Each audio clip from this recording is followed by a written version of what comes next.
seja bem-vindo, seja bem-vinda a mais um Encontro com a Palavra. Nós estamos no segundo episódio da última temporada de 2024. Estamos estudando ao longo dessa temporada o livro de João e hoje temos o tema Sinais da Divindade. Eu vou começar lendo aqui o verso da semana.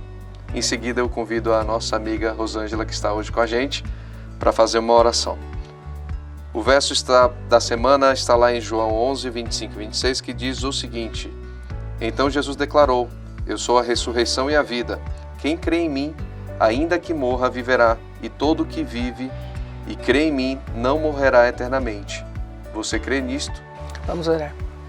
Querido Deus, maravilhoso Pai, nós temos um privilégio maravilhoso de estarmos aqui unidos para este momento de meditação em torno da Tua Palavra. Que o Teu Espírito Santo venha nos ensinar, abrir a nossa mente, não só de nós que aqui estamos, mas daqueles que nos assistem também, para que possamos compreender estas verdades e principalmente trazê-las para a nossa vida diária. Fica conosco, Pai, nesta hora. Perdoa os nossos pecados, as nossas falhas e nos dê a Tua paz. Pedimos-te agradecidos em nome de Jesus. Amém. Amém. Temos um milagre que é um dos mais incríveis relatados, né, em toda a Bíblia, que é, como mais uma vez, quando a gente estudou na semana passada, Jesus mais uma vez mostrando seu poder criador, mostrando que Ele é criador. Ele conseguiu alimentar 5.000 pessoas, né? E eu queria comentar aqui que lá em João 6, de 1 a 14, existem alguns paralelos entre Jesus e Moisés. E esses paralelos, eu anotei aqui, falam o seguinte: que o milagre da multiplicação dos pães e peixes é significativo porque aponta para a obra redentora de Cristo e sua natureza divina. Assim como Moisés alimentou o povo no deserto com o maná, Jesus alimenta espiritualmente a todos nós. Esse milagre revela Jesus como o verdadeiro pão da vida enviado do céu para suprir a fome espiritual da humanidade. E a gente, quando a gente compara também com Moisés, isso trouxe para mim uma reflexão no sentido de os milagres que Jesus realizou e o poder que ele emanava, ele promete estar à nossa disposição através do Espírito Santo. Para que o Evangelho seja pregado, para que a salvação esteja ao alcance de todas as pessoas. E nos convida a sermos embaixadores dele. Sim. E como somos embaixadores dele, ele nos concede todo esse poder, né? Verdade. Muitas vezes só precisamos desenvolver talvez um relacionamento mais íntimo. Sim, verdade. E uma comunhão mais constante com ele. Rosângela, temos um tema na semana que tem o título de Este é verdadeiramente o profeta. E lá em João 6, versículo 14, versículo 15 e dos versículos 25 a 36, Sim. Traz um relato e eu queria que você nos ajudasse a entender como é que o povo respondeu ao milagre e como Jesus usou isso para ensinar sobre quem ele é. Ok, primeiro vamos ler os versos para a gente poder ter uma ideia. João 6, 14, 15 e depois 26 a 36 25 diz a 26 assim. a 36.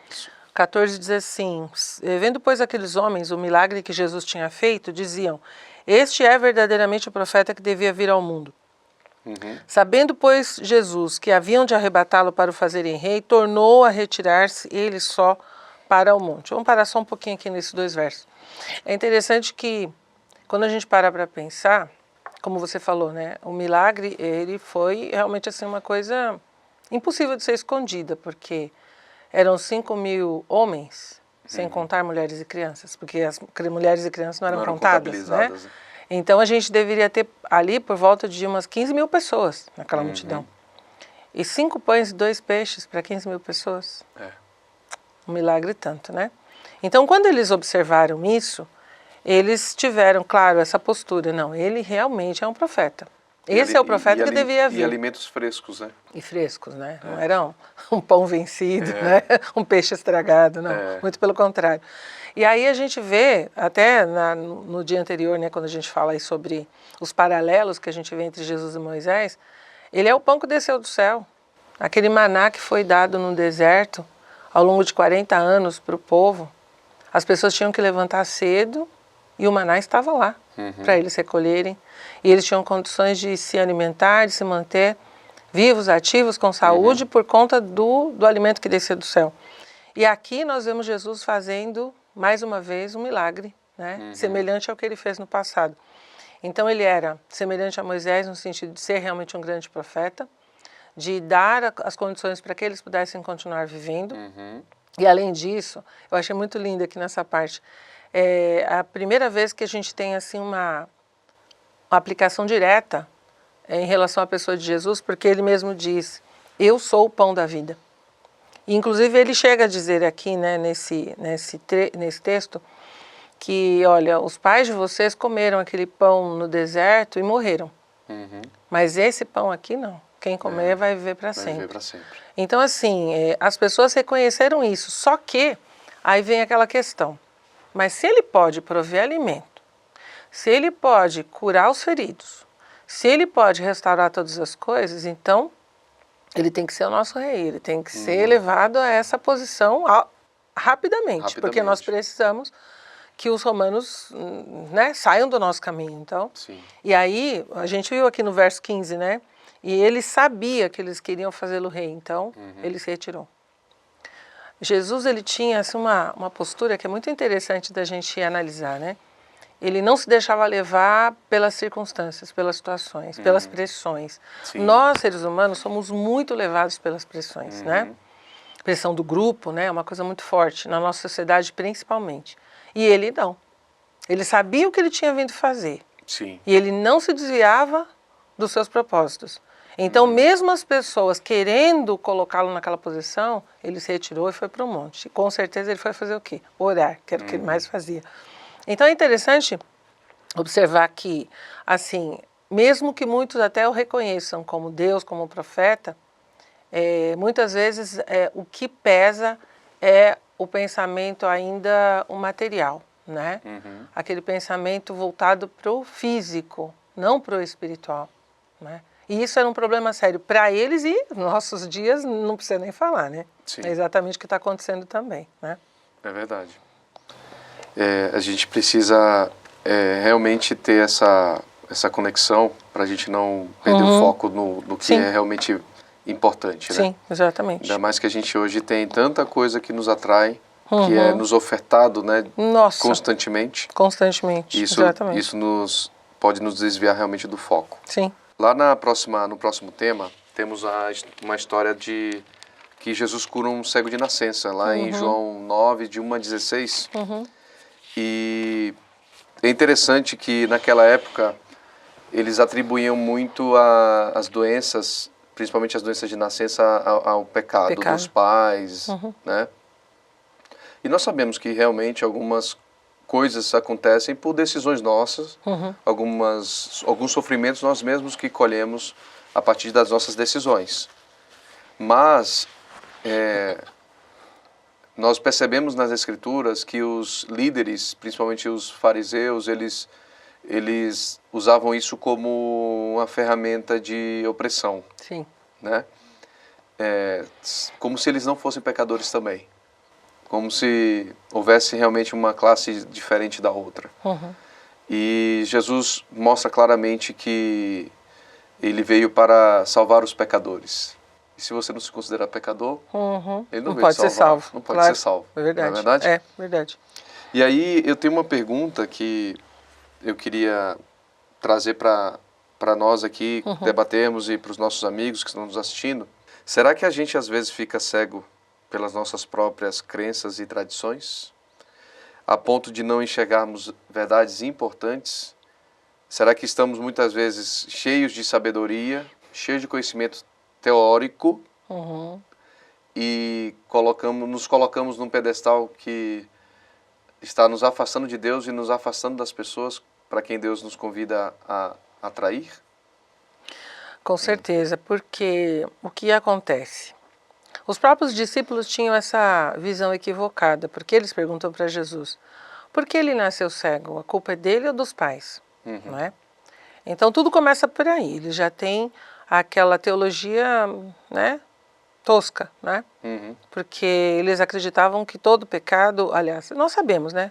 Todo pecado tem consequências, mas eles acreditavam que todas as doenças, deficiências eram resultado direto do pecado de alguém. Aí nós temos inclusive a história de Jó para mostrar que não é assim, né? Mas era assim que eles criam. Então, quando eles são confrontados com essa situação, aí nós vemos Jesus curando essa pessoa, um cego de nascença, quer dizer, algo que nunca tinha acontecido. Eu acho até interessante que no relato, o próprio cego aí nesse caso, né? Ele mesmo fala, olha, nunca se ouviu falar de uma pessoa que tenha sido curada de uma cegueira, né? Como no meu caso. Então, era alguma coisa assim tão extraordinária, mas aí tem um ponto que você colocou muito bem. As pessoas podem ficar cegas pela sua própria escolha. Elas não querem enxergar, elas não querem ver. A realidade está ali diante delas. Tanto é que é interessante ao longo do relato, que o capítulo é longo, né? São 41 versos. Sim. Capítulo 9. Mas quando a gente lê ali o relato, os fariseus eles ficam tão incomodados que eles começam a investigar, mas caem sempre no mesmo ponto. Então eles perguntam para ele, mas, nossa, mas você não nasceu cego? Nasci. Mas você foi curado? Fui. Mas como assim? Quem fez isso? Aí ele chama os pais dele para confirmar se era ele mesmo. Aí os pais ficam com medo, claro, de serem expulsos da sinagoga e falam, pergunta para ele é adulto, ele sabe. Ele é o nosso filho, ele nasceu cego, mas como ele está vendo, nós não sabemos. E aí eles vão, você vê assim, eu achei muito interessante aqui no nosso guia, que diz assim que ele vai num crescendo de confiança. De fé. Exato. Enquanto que os fariseus, eles vão no decrescendo de cada vez mais... Incrédulos. Incredulidade, exatamente. É muito interessante, é um caminho contrário, né? Ele vai se fortalecendo mais e eles vão rejeitando cada vez mais. Mas aí nós vemos que isso é escolha humana. Né? Me parece, assim, a conduta dos fariseus de perguntar... No episódio anterior, eu tive a oportunidade de estar aqui conversando com o Felipe e a gente, ao final do episódio, a gente conversou sobre a diferença entre incredulidade e questionamentos. E o questionamento é fundamental para todo cristão, para todo ser humano, quando começa a estudar alguma coisa, principalmente a palavra de Deus, ele deve questionar no sentido de investigar para saber a verdade. E quando você começa a ler, parece que os fariseus estão investigando. Mas não, eles estão, na verdade, numa conduta que parece muito a conduta de corrupção. Eles estão fazendo uma investigação no intuito de incriminar alguém. Já é uma conduta totalmente incrédula e totalmente enviesada. Não em busca da verdade, mas em busca de algo que ele já tem preconcebido. Isso. De confirmar o preconceito deles, a mente fechada deles, no sentido de condenar já alguém. Né? É isso mesmo. Verdade. E essa fé crescente, ela é relatada em muitos milagres de Jesus. Jesus ele faz todo um trabalho didático de atrair a pessoa a exercer, de motivar, conduzir a pessoa a exercer uma fé ativa. Isso né? mesmo, é verdade. Eu até coloquei como subtítulo aqui na minha lição, tenho o costume de fazer isso, eu coloquei aqui 2 tipos de cegos a serem curados.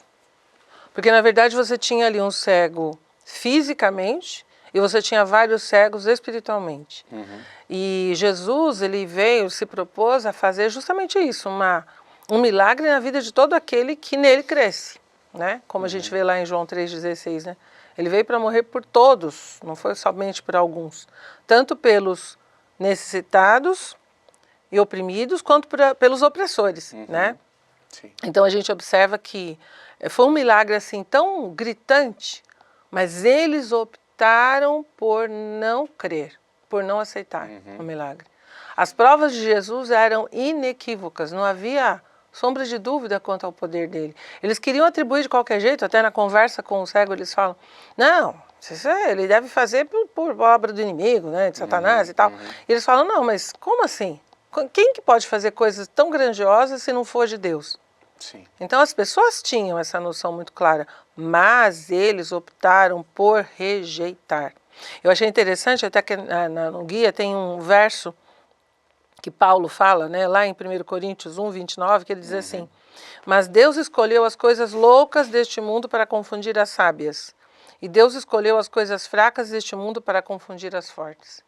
É exatamente o que aconteceu aqui. Então eles eram confundidos, não porque Deus quisesse causar confusão na cabeça deles, mas porque eles escolheram não ser esclarecidos em relação às coisas de Deus. Simples. Era tão simples, eles... Realmente ele é de Deus, como é possível? Nunca ouvimos, como o próprio cego, né? Esse cego diz. Nunca alguém foi curado dessa forma. Então por que eu não vou acreditar? Eu acredito. E tanto é que quando ele pergunta, né? Vocês também querem? Vocês estão perguntando tanto? Vocês já não entenderam? Né? Vocês também querem ser discípulos dele? Discípulo dele seja você. E expulsado da sinagoga. Sim. E quando Jesus se apresentou a ele, ele falou, quem é o Messias, né? Ele falou, sou eu que estou falando com você. E ele adora Jesus, ele se ajoelha diante dele. Então, assim, tem aqueles que querem crer, sim, a despeito das circunstâncias, e tem aqueles que não querem de jeito nenhum. É uma coisa que, às vezes, eu até comento na minha classe, muitas vezes, como é difícil isso, você pensar que Deus, ele é todo poderoso, sim. Ele é criador, criou pela palavra, né? Mas só tem uma coisa que ele não pode, passar por cima da nossa vontade. Se a pessoa fala assim, eu não quero saber desse Deus, eu não quero conhecer a palavra dele, eu não quero. Ele, lá em Apocalipse 3:20, né? Eis que estou à porta e bato. Se alguém ouvir a minha voz e abrir a porta, então eu entrarei em sua casa. Então esse ser é a condição que Deus coloca para nós. A nossa vontade que entra aí, a nossa escolha. E se as pessoas não querem, foi o que aconteceu com os fariseus, eles não quiseram. Simples assim. Isso não traz também uma reflexão no sentido de os fariseus eles tinham uma posição de poder, uma posição privilegiada naquela nação. Sim. Apesar de estarem sob o jugo romano, eles tinham provavelmente riquezas, conforto. Será que isso não foi também um fator que dificultou essa aceitação? Com certeza. A mesma história do jovem rico, lembra? Sim. Quando Jesus falou para ele, olha, você precisa... Primeiro que ele erra falando, né, que eu farei para herdar. Não tinha que fazer nada, porque, né, salvação é através da graça de Deus. Sim. Mas aí ele fala, eu tenho guardado todos os mandamentos, né? Aí Jesus fala, então tá, só falta uma coisa. Vai, vende tudo que você tem, dá aos pobres, me segue. Pronto, acabou. Ele virou as costas e foi embora. Então, no caso dos fariseus, provavelmente era a mesma situação. Eles tinham uma posição social, eles tinham uma posição religiosa, eles eram muito respeitados, onde eles passavam as pessoas, né, aquela consideração, além das posses, com certeza, eles eram ricos. E então, mas eu vou seguir esse jovem mestre que não me oferece nada e vou largar tudo que eu tenho, como assim? Eu sei que ele está falando a verdade, mas é um problema esse mas, né? É um problema muito sério. E nós temos que pensar nisso hoje também. Isso é impactante porque a gente corre esse risco também. Muitas vezes a gente está numa situação de privilégio. Como você falou, a questão da pressão de grupo. Eu lembro quando falo pressão de grupo, inicialmente a gente pensa numa questão de jovens ali na escola ou com os amigos. Não, às vezes eu estou numa posição social e aí eu sou colocado a tomar uma decisão que vai contra os princípios bíblicos, os princípios de Deus, para eu poder continuar nessa posição, com essa renda ou com esse prestígio. E nós sabemos que isso é vaidade, é ilusão, né? Sim. E Deus promete que Ele nunca vai nos desamparar. Exatamente. A gente precisa ter essa fé, né? Aí entra mesmo aquela coisa do relacionamento com Deus, né? Sim. Quanto mais você se relaciona com Ele, mais você vai compreendendo que Ele ama você acima de qualquer coisa, que Ele quer a sua felicidade, que Ele quer o melhor para você, que mesmo em meio a tudo que você possa estar passando, Ele tem um propósito melhor para tudo, né?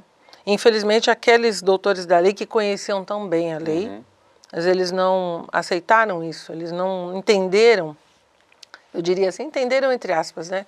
Eles realmente rejeitaram de forma consciente, porque eles conheciam todas as profecias. Sim. E eles viam na pessoa de Jesus. Até hoje de manhã eu estava comentando com umas amigas com quem a gente estuda a Bíblia, e assim, nós vemos algumas curas pontuais, né? Uhum. Então é um cego, é um paralítico, é um coxo, é um tal, um endemoniado, assim. Mas quando nós lemos Mateus, Marcos, Lucas, João, a gente observa todas as pessoas que eram levadas a Jesus eram curadas. Sim. Todas. Todas.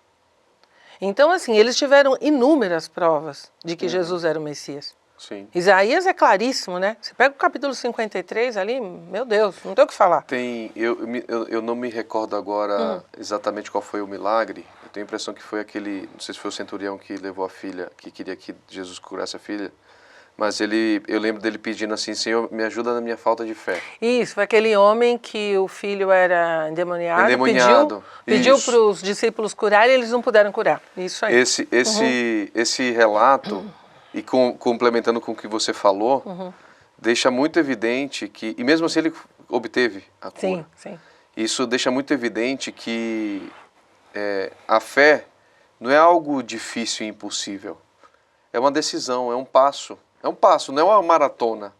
É um passo e Jesus já segura a minha mão. Tipo assim, eu dei um passo ali e ele já segurou. Sim. E às vezes a gente cria barreiras ou dificuldades onde não existe. Talvez pela nossa própria cultura ou pela nossa condição aqui de que tudo é tão difícil, né? Eu falo, poxa, mas tem um Deus que me criou e que me salvou. E que pode fazer tudo isso, é bom demais para ser verdade, né? Porque tudo hoje é assim, né? A gente só consegue as coisas com muito sacrifício, né? Verdade. E aí eu venho para mais um milagre, talvez o maior dos milagres que Jesus realizou, talvez, sim. Porque mais uma vez é representado o seu poder criador, só que numa condição difícil de negar, que aquilo ali foi um milagre. Exatamente. Lázaro, amigo dele, o Dr. Rodrigo Silva mostra que provavelmente ele era bem jovem, era um menino, e ele já estava 4 dias sepultado, morto, já... Os vermes já estavam comendo a sua carne, ele já estava, as bactérias já estavam fazendo aquelas reações químicas, sim, né? Sim, já estava, não estava uma situação nada agradável. E envolto em panos. E aí você vê Jesus dando uma ordem, e aí todo aquele cenário triste e aterrorizante, né? Muda assim instantaneamente. Sim, de um momento para o outro. De um momento para o outro. Verdade. O que você traz de lição? O que é que você conseguiu absorver desse relato? Bom, primeiro que é importante a gente fazer uma comparação com os relatos anteriores, em que Jesus operou algumas ressurreições também, né? Primeiro foi a filha de Jairo, e a gente tem também o filho da viúva. Mas naqueles 2 momentos, eles tinham acabado de morrer. O filho da viúva, ele estava no caixão, estava sendo levado, né? E a filha de Jairo, ela tinha morrido. E eles chegaram lá, todo mundo pranteando, e aquela cerimônia toda que eles costumavam fazer. Então, muitos questionaram, né? No caso da filha de Jairo, a gente sabe que Pedro, Tiago e João somente foram junto com Jesus, e ele pediu que eles ficassem em silêncio, que eles não contassem para ninguém. Mas no caso do filho da viúva, todas as pessoas viram, porque ele estava no esquife, né? Sim. E ali ele tocou e aquele menino foi devolvido para sua mãe em completa saúde. Então as pessoas sabiam que ele podia fazer isso, só que provavelmente muitos ficaram, mas acho que ele não estava morto, né? Imagina, mas ali, talvez ele tivesse tido um mal súbito, alguma coisa assim, né? Agora, no caso de Lázaro, então Jesus, ele permite, aliás, o próprio Deus, né? Falando aqui Deus, a divindade, permite que as coisas aconteçam até esse ponto para tirar todas as dúvidas. Sim. Porque, veja que quando ele recebeu a notícia de que Lázaro estava doente, ele ainda ficou mais 2 dias no lugar E depois, somando, então, que são os 4 dias, né? Ele volta. E ele fala, olha, eu fico feliz porque eu não estava lá. Como assim? Porque era para a glória de Deus, né? Eu me lembro sempre de um sermão lindo do pastor Robson Aleixo, lá em Moema, né? No final do ano passado, em que ele disse assim, olha, tudo tem que ser para a glória de Deus. Você trabalha para a glória de Deus, você cuida das pessoas para a glória de Deus, você toma uma decisão para a glória, tudo é para a glória de Deus. E Jesus nos deu esse exemplo, tudo era para a glória de Deus. Sim. Então, ao permitir que Lázaro morresse, fosse sepultado, que passasse por toda aquela situação, mesmo porque até que na lição fala, né, que o capítulo 11 de João, onde relata a morte de Lázaro, é um capítulo muito triste.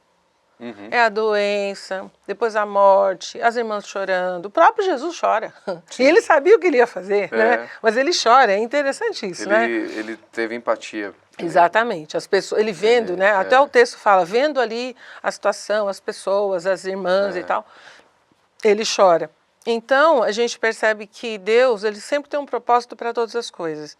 E no caso da ressurreição de Lázaro, ressuscitar um cadáver de 4 dias, né? Era uma coisa assim para mostrar, olha, eu tenho poder sobre a vida e a morte. Eu tenho poder. Agora, sabe uma coisa que eu achei muito interessante, eu aprendi aqui nessa lição? Assim, só uma coisa que sempre me chamou a atenção desde criança, Sim. é que nós sabemos que Jesus vai voltar e vai ressuscitar as pessoas. Sim. Muitas pessoas ali já não existem mais, né? Sim. Nem os ossos, né? Nem os ossos. Depois de milênios. Sim. E no caso de Lázaro, não foi assim, o pano ali, aquele corpo lá que estava se decompondo, Jesus apagou e colocou um novo e chegou, não.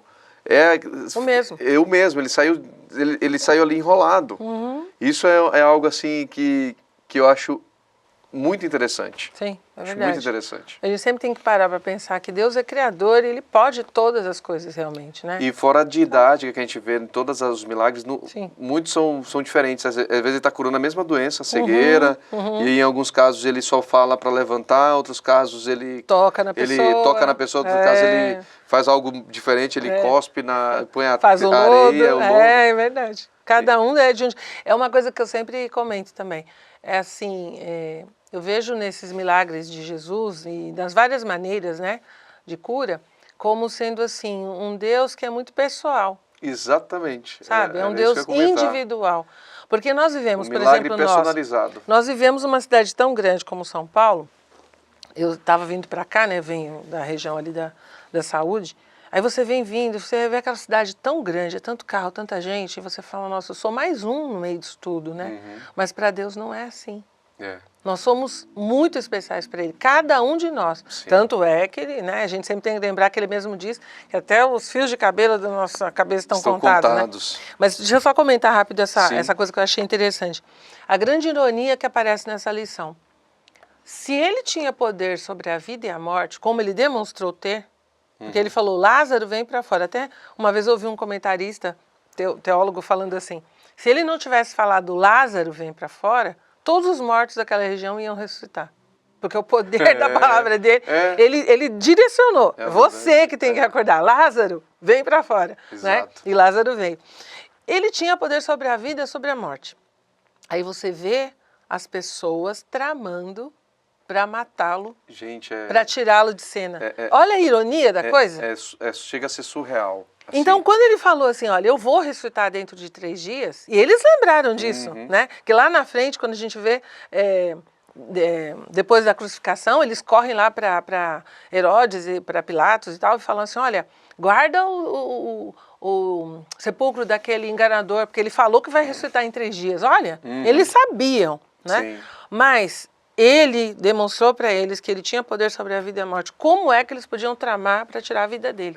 É absurdo. É absurdo demais. Isso só mostra que, primeiro, a natureza humana, nós não podemos confiar no nosso próprio coração. Não. E segundo, que realmente existe um poder maligno que está nessa terra. Sim. E que se a gente não é vigilante e conectados com o exército celestial, com Deus, nós estamos sujeitos a sermos influenciados por esses poderes malignos, né? Exatamente. Essas pessoas estavam com certeza, Porque Não tem não outra faz explicação. nem sentido. Não faz sentido. Né? Estavam realmente cegas, espiritualmente cegas. E, infelizmente, a gente, às vezes, no nosso dia a dia, a gente se cruza com pessoas que a gente percebe nitidamente que elas estão cegas espiritualmente. Exatamente. E é muito complicado, né? Falar com pessoas assim, falar sobre Deus, falar sobre o amor dele, elas não aceitam. Porque a mente está completamente fechada, cauterizada.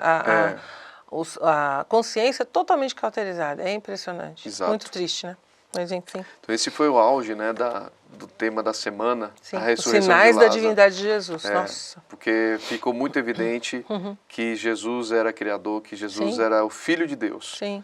E aí, para a gente concluir aqui nossa conversa, e eu convido vocês a também refletirem sobre isso, por que é importante nós entendermos que Jesus é o Filho de Deus e que Ele também é o nosso Salvador? Primeiro porque a gente precisa sempre ter aquela noção. Ele é Deus e é totalmente homem ao mesmo tempo, né? Então, quando eu entendo que ele é o Filho de Deus, mesmo tendo se tornado homem ao vir a essa terra, eu posso confiar nele como o meu Salvador. Uma coisa está atrelada à outra, não tem como dissociar. Porque o que acontece eu sei que ele é Deus e somente um Deus poderia fazer isso por mim, não é? Um anjo não poderia fazer isso, um outro ser não poderia, somente Deus poderia fazer. E ele fez. Sim. Então ele veio a esse mundo, morreu, primeiro viveu aqui entre nós, deu a sua vida, ressuscitou.